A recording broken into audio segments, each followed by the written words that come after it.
I'm going to break down prayer step by step and tell you how you can maximize your focus in every step of the prayer. So you get ready and you start by saying Allahu Akbar. Now, we might lose track of how significant this statement actually is because of how much we repeat it, but your prayer is supposed to be a time where you tune out of this world and you tune into your connection with Allah subhanahu wa ta'ala. And by starting your prayer with Allahu Akbar, Allah is greater, you are acknowledging that Allah subhanahu wa ta'ala is greater than everything that is going on in your life right now, than your biggest problems, than your biggest worries. Allah is greater. So it's really the best way to detach from everything that is going on in your head by remembering that Allah subhanahu wa ta'ala and your connection with Him is the greatest thing that you can think about right now.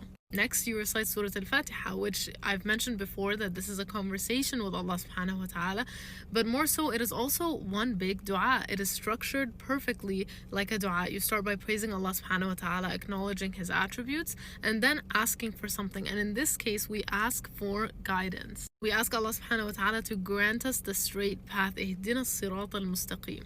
What's beautiful about this dua is that you, as one individual with limited capacity and limited comprehension, are asking for the straight path, not knowing what exactly that entails.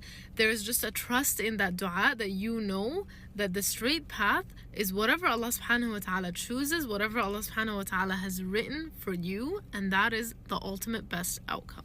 So you finish your dua and you go down in ruku'ah when you say Subhana Rabbil Azim, Subhana Rabbil Azim, Subhana Rabbil Azim. Now you want to do every step slowly, because the slower you go, the more you will give yourself a chance to mentally connect and tune into your connection with Allah subhanahu wa ta'ala. If you do anything fast, you are not going to register it. So you're really taking away from your own benefit by rushing it, because what you're going to do after the prayer, it's not going to run away, it's not going to run out, it's like nothing is going to happen if you take 2 extra minutes. So you go back up and you say Sami'a Allahu liman hamida.